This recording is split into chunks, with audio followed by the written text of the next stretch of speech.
Alright guys, welcome back to Formula 1 news. Mercedes have explained the source of Hamilton and Russell apparently's engine cuts that were happening at the Mexican Grand Prix, reckoning there is some extra performance to be tuned out of the engine going to Brazil. Very much intrigued to your thoughts in the comment section below. Hit the like button if you enjoy. Subscribe if you're new as always, I'd greatly appreciate it. One thing that's going on right now in Las Vegas is preparation for the big announcement and reveal this weekend. Wow, really exciting for the Las Vegas Grand Prix next year. So all the drivers are out there, I'm pretty sure, to get prepared for this. And Red Bull were obviously doing something last night, driving, a Formula 1 car along the Las Vegas Strip. So sure, there's something coming out soon from a promotional perspective, and seemingly a lot of the drivers are there to, effectively, there's a launch party this weekend, November the 5th. So yeah, stay tuned for that. Sure, it's going to be really fun. And yeah, the tickets are very cheap, as you might expect for Las Vegas. $500 only for a standing ticket. That's great stuff. And then $2,000 for the cheapest seated tickets, up to $10,000 for a weekend pass. So yeah, it's gonna be expensive. It's Las Vegas, it makes sense, but yeah, it's a big deal. Formula 1 have been pushing this, obviously. This is the track, the upside down pig. I think they might have changed this now. I think I saw something where this kind of section, maybe it was a curve and now it's got an extra corner here, so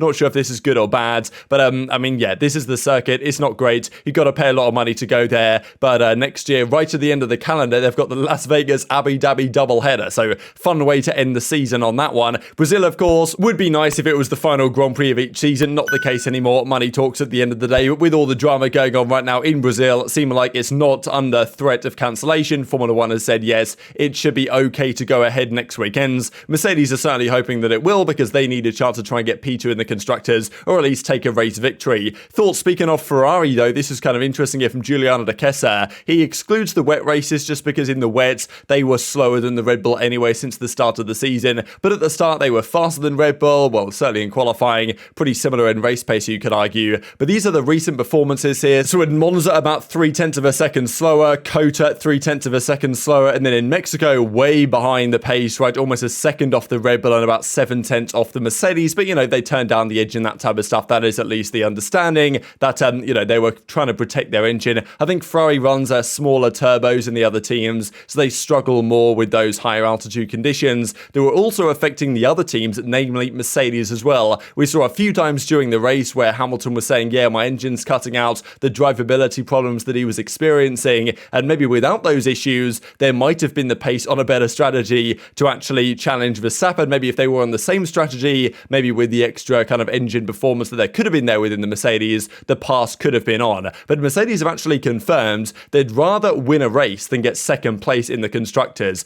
Pretty interesting statement, because the teams always like to go on about the fact that, yeah, we really want P2 in the constructors. It's really important. They get money for it, right? And obviously they want to finish as high as possible. But at the same time, P3 also offers its own advantages, because if you come third, you get an extra 7% wind tunnel and CFD testing time over the second place team and also over the first place team. And Red Bull's already is going down by 10% after the budget cap breach. So but Toto Wolff actually says we would prefer to win a race than come P2, as he says. The win would be proof that our car is back in the fight for wins. P2 could also be because others dropped the ball. So there is a world in which Ferrari get third in this two-horse race in the constructors by just completely messing up the last couple of races. You wouldn't rule it out completely for Ferrari to have a nightmare, but all they really have to do, if they absolutely have to, turn down the engines, make sure they get to the end of the race and secure P2 by getting some decent points. I think Mercedes only took about 13 points out of Ferrari in Mexico, despite the dominant car they had over Ferrari in that race. He goes on to say finishing ahead of them would be great, but then again, it is not our main priority. The main priority is to understand the car and have a quick automobile on the track. So he reckons that winning is the number one philosophy and the number one intention, because if they win, it proves they've got to a point to be able to fight for wins, even though they're kind of there in Mexico. Whether they'll be there in Brazil, that's another question. But yeah, Mercedes are pretty happy for third in the constructors if they win a race. They, of course, might have neither, and that's certainly where the odds lie at the present time,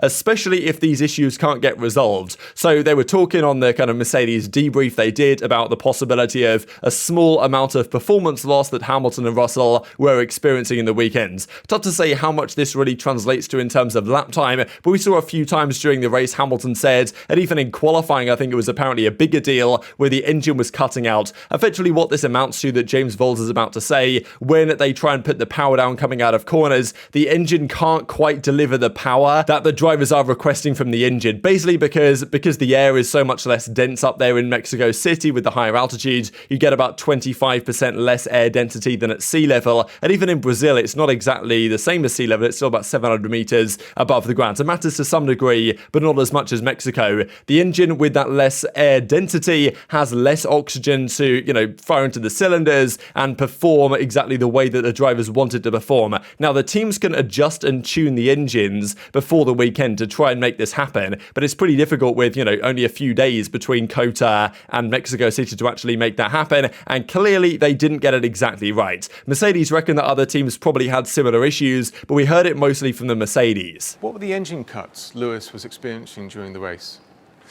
You would have also heard those comments from qualifying as well, so let me try and explain what was going on. We were suffering a little bit with engine cuts, and here's the reason why. You generally map the engine for the conditions it's most used in, which is sea level. That's where most of the racing takes place. When you suddenly go to this level of altitude, you're in a very different condition. And instead of having an engine that's really highly tuned, you're back into a condition where you have to do lots of work with the power unit in a very short space of time to try and map out these irregularities. I'm confident all teams will suffer with this. It won't be unique to ourselves. It's typically accentuated in qualifying because you're very quickly and rapidly applying throttle pedal, which means that the turbo and fueling systems need to keep up with that change very quickly. And normally it's better in the race. We were hoping that the race would not be as bad. And it comes from a factor of when the drivers requesting throttle and picking up throttle, we're simply not delivering the power they request quick enough, so enough fueling or enough air. It can be tuned out in time, and where we got to in the race wasn't a bad position. I think qualifying was worse, but still enough to cause a small amount of performance loss for both drivers. And this seemingly was maybe a bigger issue in quali, right, where Hamilton and Russell were both about 3/10 off the pace, and maybe without those issues they might have been a bit closer to where the Red Bull and Max Verstappen was. And we know that in general the Red Bull Honda engine has gone very well at these higher altitudes in the past. So how much performance was that costing? We know that in terms of pure race pace, Hamilton was about 0.2 of a second off Verstappen. I think it's about 0.175 of a second per lap on average, but that includes the fact that Verstappen was on a soft medium and Hamilton was on a medium hard. So, that degradation or that kind of delta can be explained pretty much on the tyre compound choice. So the cars were a pretty similar pace. If maybe the engine had been better tuned, they might have been on a slightly faster pace. But then you've got to consider the fact that Verstappen was probably leaving something in the tank and in reserve, right? He was pretty much just cruising around at 122s every lap and probably had more pace if he was required to deploy it. So, that's the question there, that in Mexico, the Mercedes engine wasn't an absolute top form. How much was it costing them, these cutouts, these kind of failing to deliver the power that they wanted from the turbo and this type of stuff? Might have been costing them, I don't know, a tenth might be pretty generous. It's not like James Vowles is saying it was an absolutely massive deal, but still, it did affect them to some degree. That should be effectively a non-issue in Brazil. We haven't really seen that so far this season. Obviously, Ferrari also was struggling with their engine. That's why they turned it down a fair bit by, they reckon, about 0.2 of a second per lap, but also setup issues were costing them that weekend. So let's say there's another, I don't know, 0.5 of a second, 1/10 of a second in that Mercedes engine at full whack, then, does that make up some of the gap to the Red Bull? Maybe yes, but then also for Brazil, that could be counteracted by the reduction in the drag that was helping Mercedes back in Mexico, right? So all things balance of probability, it's probably not going to be quite as good of a circuit Brazil as Mexico was. There's still that big straight there. It's not an absolute maximum downforce circuit like we had in Mexico with the lower air density. So for a few reasons, Mercedes aren't 100% confident they'll be quite as competitive as they were in Mexico, but they don't think they'll be far off at all. And if the engine gets turned up effectively, then there might be a chance even to actually make a move in a straight line, which is something that I don't know how many times a Red Bull has been overtaken in a straight line this season. Very rarely. Obviously, the Ferraris have done it occasionally, but I don't know if any Mercedes have actually managed to successfully pull it off this season. Maybe on Perez occasionally, but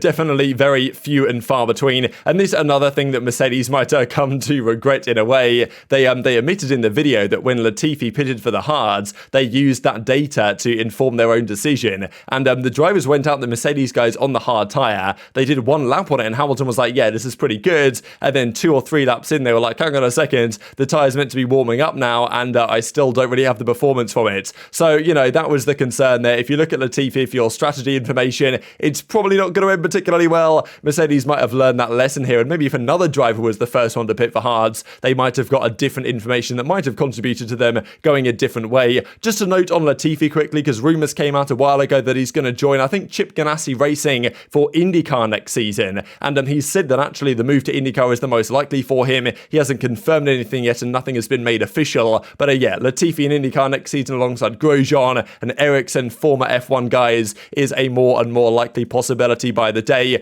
Quick discussion on Haas and Audi. It seems more and more by the day that Hülkenberg is going to be the man for Haas rather than Mick Schumacher. He's actually mentioned the Audi speculation though, right? Because Audi's coming into Formula 1. They're going to partner with Sauber from 2026, where Alfa Romeo currently are. The question is, from 2024, are they going to be Audi Sauber then, or is it going to wait until they're actually the ones supplying the engines? That's a bit of a question mark. Mick Schumacher has definitely been linked here because Audi wants German drivers, so he's saying, yeah, pretty nice to be recognised for that potential opportunity, but it might not be arriving anytime soon. And also potentially some good news on the Haas side of things, just because the last couple of years, well, certainly this season, right, it was pretty obvious that the Haas, they'd done quite a lot of development with that car at the start of the season. It was competitive. Magnussen got, what, P5, I think it was, back in Bahrain, so that, yeah, he was kind of the best of the rest of the first race of the season. Since then, it's gone downhill. The car's fallen backwards massively, despite the fact that, you know, they bought some upgrades, haven't really done too much for them. But I think largely because they really can't hit the budget cap, right? They struggle to actually spend enough money that they're allowed to. I think the rumour has it they're spending about 110 million. They can spend 140 mil, but they just don't have the resources. Whereas the new MoneyGram deal is going to be 60 million over the next 3 years, 20 mil per year, so they might be able to actually reach the budget cap is the present rumour. So it could be good for the competitiveness up and down the grid. But very much enjoyed your thoughts in the comment section below. Hit the like button if you enjoyed, subscribe if you're new, take care, and I'll see you next time.